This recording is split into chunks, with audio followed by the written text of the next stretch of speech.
स्वागत है आपका अपने चैनल एकलव्य स्टडी पॉइंट पे। और मेरा नाम है सचिन और आज की इस वीडियो में मैं आपको बताने वाला हूं कि एग्जाम में हमें फास्ट कैसे लिखना है। और यहाँ पे जो भी मैं टिप्स बताऊंगा वो 100% वर्किंग होगी अगर आप उनको अपनाते हो। और आपको बता दूं, मैं जब मैं अपने बोर्ड क्लास में था, क्लास 12th में था, तो मैंने जो बोर्ड एग्जाम दिए थे, मेरा हर एग्जाम आधे घंटे पहले खत्म हुआ था। तो मैंने कैसे अपने टाइम को यूटिलाइज किया है, कैसे मैंने फास्ट लिखा है एग्जाम में, क्या वो तरीके हैं, ठीक है। मैं कहीं से आपको फेक चीज नहीं बताऊंगा, जो मैंने खुद पे एक्सपीरियंस किया है वही मैं आपको बताने वाला हूँ। तो वीडियो का एंड तक देखना, आपको बहुत फायदा मिलने वाला है।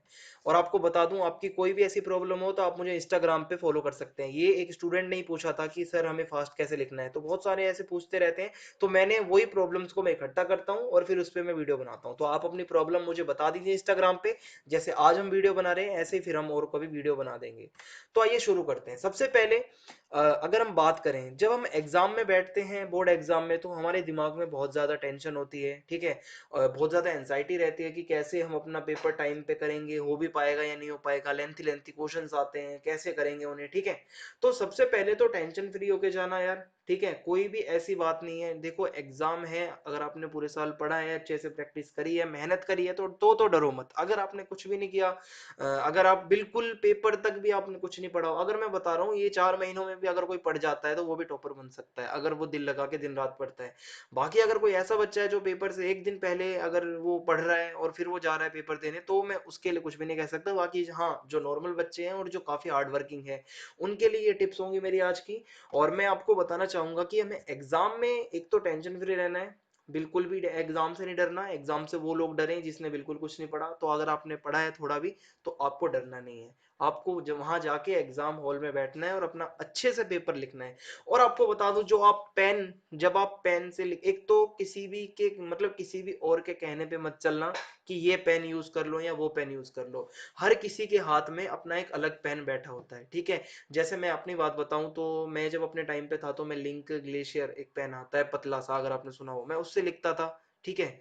और कई बारी मैं वो ग्रिपर से भी लिख देता था, सेलो वाला जो आता था। बहुत और बच्चे होते हैं जो अलग अलग पेन यूज करते हैं। तो मैं किसी को ये नहीं कहूंगा कि आपको कौन सा पेन लेना है, जो आपके हाथ में फिट है पेन उसी से लिखो। किसी के कहने पे मत चलो कि ये पेन ले लो तो उससे अच्छा लिखा जाएगा तेज। ऐसा कुछ नहीं होता, जो पेन हमारे हाथ में फिट होता है उसी से हम तेज लिख पाते हैं। सेकंड थिंग आपको मैं बताऊंगा, जब आप पेन से लिखते हो तो प्लीज आपकी ये जो कैप होती है, ठीक है, जो पेन का ऊपर का ढक्कन होता है, इसको हटा दो।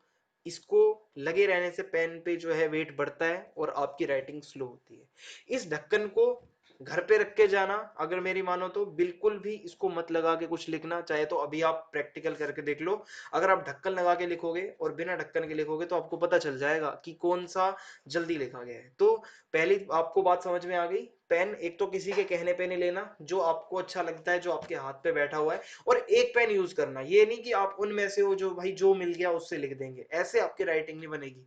पेन एक इस्तेमाल करो, लगातार उससे लिखो, बहुत सारी चीजें लिखो, क्वेश्चन पेपर सोल्व करो प्रीवियस ईयर के, जितने नोट्स बनाने उस एक ही तरीके के पेन से लिखो, तब आपके हाथ में वो फिट बैठेगा और एग्जाम में लिख पाओगे। ये नहीं आज लिंक से लिख रहे हो, कल हेलो से, परसों रेनोल्ड से लिख रहे हो, ठीक है। तो ऐसे नहीं चलेगा, एक पेन बनाओ जो आपको एंड तक वही चलाना है।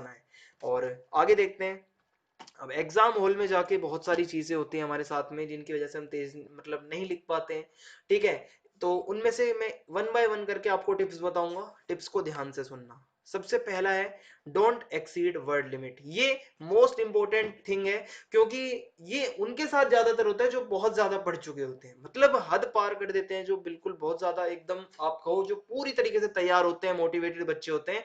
वो क्या करते हैं, जोश जोश में भर भर के लिखते हैं, पेज भरते हैं। मतलब ऐसा बहुतों के साथ होता है कि अगर कोई एक क्वेश्चन आपने देखा, आपको लगा भाई ये तो मुझे पूरा आता है, इसको तो मतलब मैं पूरा कर ही दूंगा, तो मतलब उसके चक्कर में जो वर्ड लिमिट हमें क्रॉस नहीं करनी चाहिए, आप वो भी कर बैठते हो। जैसे मान लो 6 मार्क्स का क्वेश्चन आया, आप भाई उसमें 10-10 पॉइंट लिख रहे हो भर भर के, क्योंकि आपको पता है उसके बारे में। ऐसा करोगे तो ये तो बिल्कुल भी मतलब आप कहो ये एक तरीके से पागलपंती है, और यही आपको मतलब नहीं टाइम पे पेपर खत्म करने देगी ये चीजें।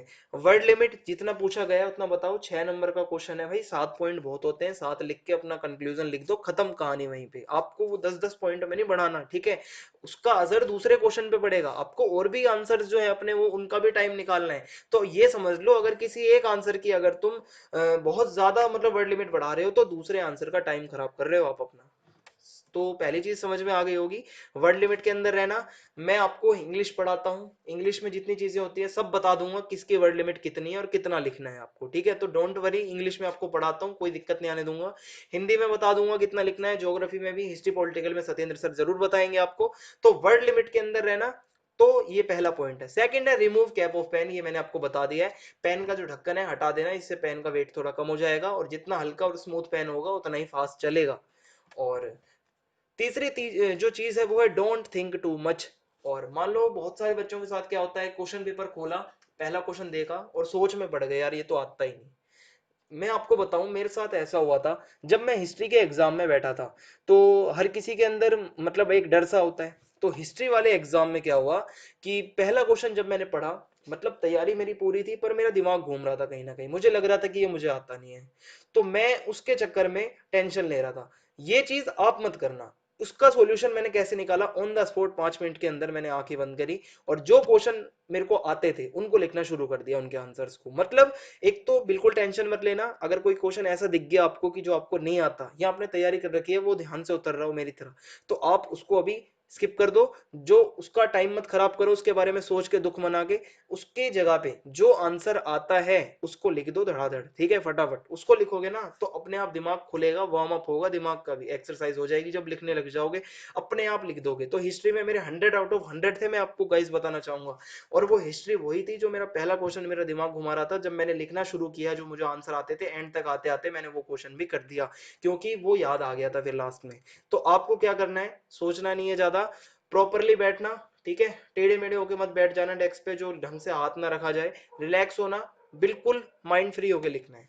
और utilise the time given for reading of question paper. आपको क्वेश्चन पेपर रीड करने के लिए 15 मिनट दिए जाते हैं लगभग। तो आपको उसको भाई बिल्कुल ईमानदार बन के क्वेश्चन पेपर एक एक लाइन पढ़ने मत बैठ जाना। स्मार्ट वर्क करना है आपको। क्वेश्चन पेपर हाथ में मिला, उसको अंदर से देख लो, एक नजर मार लो अच्छे से कि कौन सा क्वेश्चन पहले करना है। हल्का सा पेंसिल से डॉट लगा देना, ये नहीं आप पेन से गोला लगाओ और आपको एग्जामिनर पकड़ ले, ये गैर कानूनी काम है। आपको एक हल्का सा डॉट लगा दीजिए बेशक, ताकि आपको अंदाजा रहे आपको क्या क्या करना है। इंग्लिश में मैं आपको बहुत अच्छी टिप्स दूंगा कैसे आपको शुरू के 15 मिनट यूटिलाइज करके आप अपना पैसेज कर दोगे, ठीक है। और भी बहुत सारी चीजें बताएंगे आपको। तो जो 15 मिनट आपको दिए जाएंगे उसका अच्छे से इस्तेमाल करना। वो 15 मिनट अगर आपने गवा दिए तो कहीं ना कहीं उसका असर फिर आपको एग्जाम टाइम के 3 घंटे में पड़ेगा। 15 मिनट का अच्छे से इस्तेमाल करना, और बहुत ज्यादा इंपॉर्टेंट होते हैं ये 15 मिनट, आपको बता दूं। और लास्ट चीज तो यही है भाई, प्रैक्टिस प्रैक्टिस एंड प्रैक्टिस। अगर आप, एग्जाम्पल देता हूँ विराट कोहली का, और इतना बढ़िया खिलाड़ी, अगर वो पूरे साल अगर प्रैक्टिस ना करे तो वो कुछ भी नहीं है, ठीक है। अगर कोई भी किसी भी फील्ड में काम करता है, अगर वो प्रैक्टिस नहीं करता तो वो कुछ भी नहीं है। कोई टॉपर स्टूडेंट क्यों ना हो, उसको आप बिल्कुल पढ़ाई से दूर कर दो, प्रैक्टिस से दूर कर दो, वो कुछ भी नहीं बचेगा। प्रैक्टिस ही आपको परफेक्ट बनाएगी, और आपके अंदर जो परफेक्शन आएगा वो प्रैक्टिस के बाद ही आएगा। तो प्रैक्टिस प्रैक्टिस प्रैक्टिस प्रैक्टिस अच्छे से करो, लास्ट ईयर क्वेश्चन पेपर को सोल्व करो।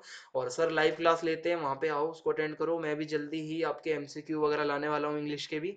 तो सभी चीजों को अच्छे से देखो, और मोबाइल ऐप डाउनलोड करो, उसके अंदर आपको एमसीक्यू डेली क्विज मिलेंगे, अपनी जो नॉलेज है उसको टेस्ट करो और कुछ चीजों को लिखो। तो इसी से आपकी जो है प्रैक्टिस बढ़ेगी। बाकी जो एग्जाम में तेज लिखने के तरीके हैं वो जेन्युइनली यही होते हैं।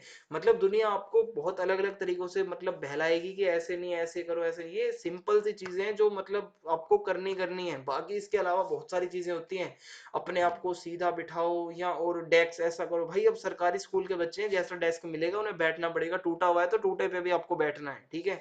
तो आपको ज्यादा वो नहीं होना, लफड़े में नहीं फंसना। जो मैंने जितनी बात बताई है इतना कर लोगे, पेपर आपका आधे घंटे पहले जरूर होगा, अगर आपने प्रैक्टिस कर रखी है और टाइम को यूटिलाइज कर लिया है और अच्छे से जो पेन की कैप है हटा दी है और वर्ड लिमिट के अंदर लिख रहे हो, तो आपका पेपर 100% है कि आपका टाइम पे होना ही होना है। क्योंकि मेरा हुआ था और मैं आपको बता रहा हूँ, तभी आज 100 में से 100 हिस्ट्री में आ पाए थे।